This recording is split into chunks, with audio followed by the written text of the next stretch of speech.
डिसिविलियन के प्लेटफॉर्म से अबरार रशीद आपकी खिदमत में हाजिर है और आपसे दरख्वास्त है कि अगर अभी तक आपने इस चैनल को सब्सक्राइब नहीं किया तो इसे सब्सक्राइब कर लीजिए। जो बेल आइकन है उसको ज़रूर प्रेस कीजिएगा कि ताकि मेरी वीडियो का नोटिफिकेशन बर वक्त आप तक पहुंच सके। आपका बहुत बहुत शुक्रिया।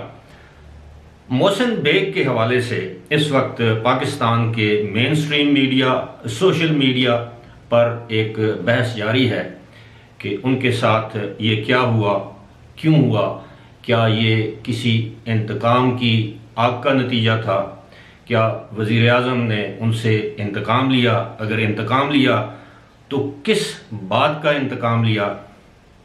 सबको मालूम है कि मोहसिन बेग का शुमार हमारे वज़ीर आज़म इमरान ख़ान के मोहसिनों में होता है और ये भी सब जानते हैं कि अपने मोहसिनों के साथ एक एक करके उन्होंने क्या सलूक किया।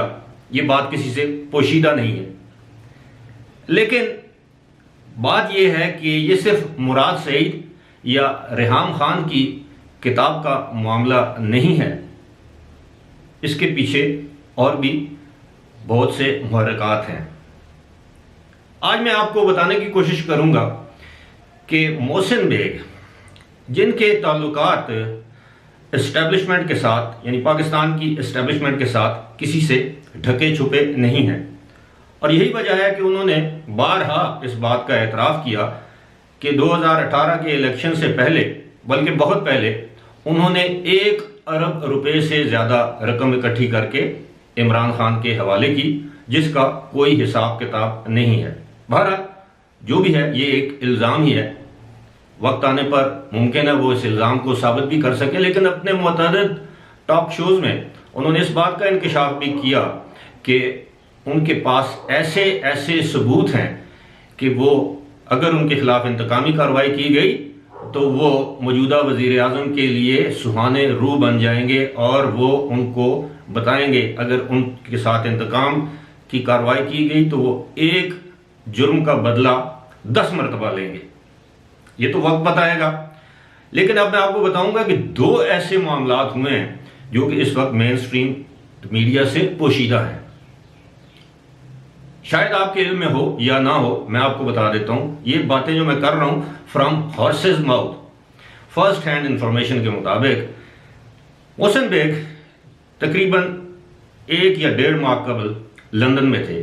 उन्होंने लंदन में तकरीबन 2 से 3 हफ्ते तक क़याम किया और वाक़फ़ान हाल का ये दावा है कि वो इस्टेब्लिशमेंट और मियाँ नवाज शरीफ के दरमियान गो बिटवीन का काम कर रहे थे, यानी एक राब्ताकार का काम कर रहे थे। वो उन्होंने इस्टेब्लिशमेंट के किसी आला शख्स या शख्सियत का पैगाम मियाँ नवाज शरीफ तक पहुँचाया लंदन में। ये मुलाकात खुफिया थी, इसकी ना कोई तस्वीर आई, ना सोशल मीडिया पर, ना इलेक्ट्रॉनिक मीडिया पर। इसको मुकम्मल तौर पर खुफिया रखा गया। अब इस बात का जाहिर है हुकूमत के पास मुतअद्दिद एजेंसीज हैं, ख़ास तौर पर इंटेलिजेंस ब्यूरो जिसे हम IB के नाम से जानते हैं।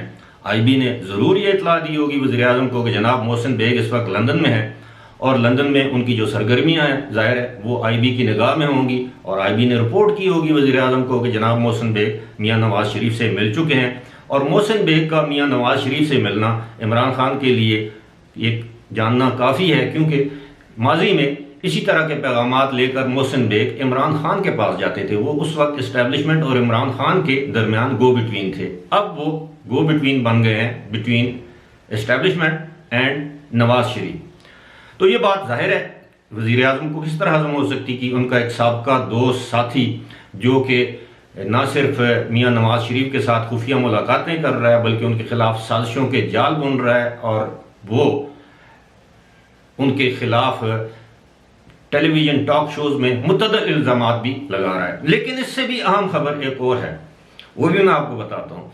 उस पर भी किसी की निगाह नहीं गई, और वो भी मैं आपको बताता हूँ कि इस्टेब्लिशमेंट और मियाँ नवाज शरीफ के दरमियान एक राब्ता कार नहीं बल्कि सहूलतकार के तौर पर उन्होंने फ़राइज़ अंजाम दिए या दे रहे हैं।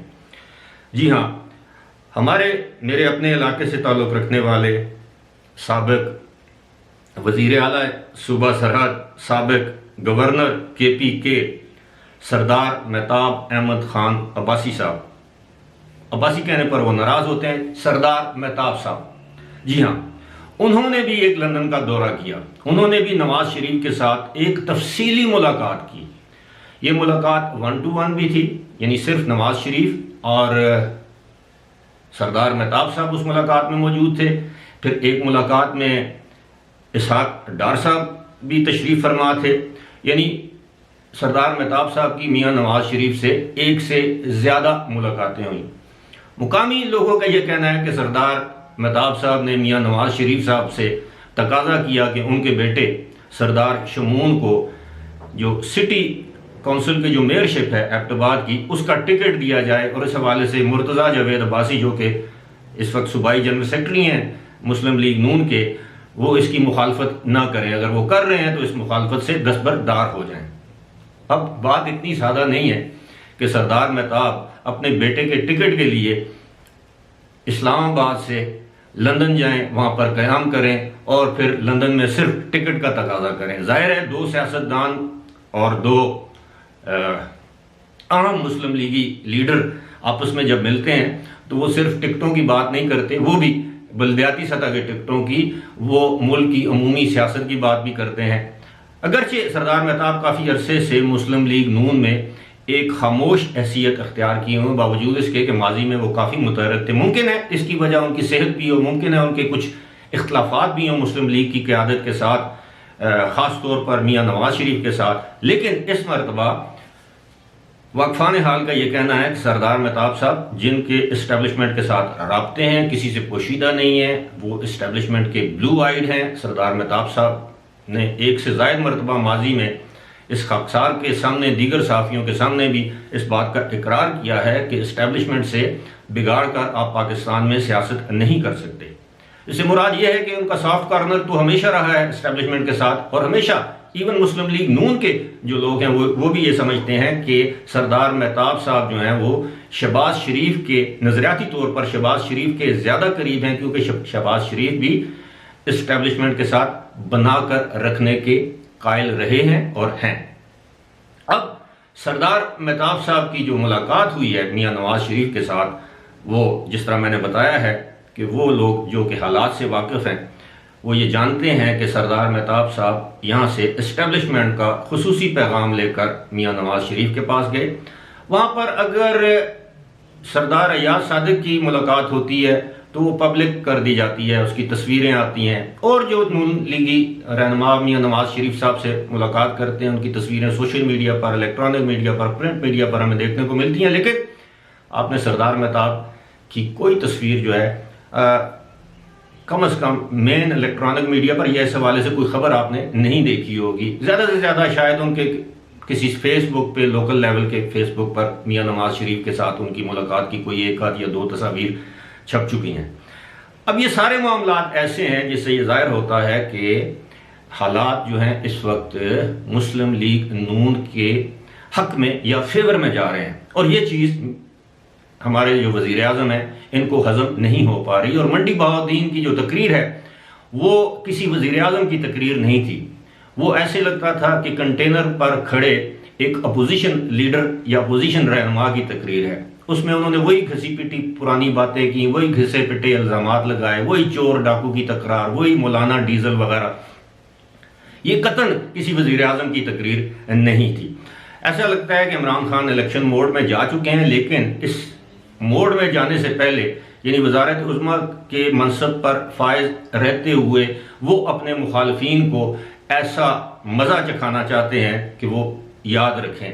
लेकिन वो ये बात भूल जाते हैं कि अगर आज वो वज़ीर आज़म है तो कल वो अपोजिशन में होंगे, तो उनके साथ भी इसी तरह का सलूक रवा रखा जा सकता है। आज अगर वो FIA को अपने मकासद के लिए गैर कानूनी तौर पर इस्तेमाल कर रहे हैं, तो कल FIA या नैब को कोई दूसरा हुक्मरान, कोई दूसरा शहजाद अकबर, कोई दूसरा शेख रशीद माफ़ कीजिएगा, कोई दूसरा वज़ीर अपने मकासद के लिए इस्तेमाल करेगा। इसी तरह का कोई DG FIA, डायरेक्टर FIA होगा जो इमरान खान के खिलाफ वादा माफ गवाह बन जाएगा। फिलहाल इसी के साथ मुझे दीजिए इजाज़त। खुदा हाफिज़।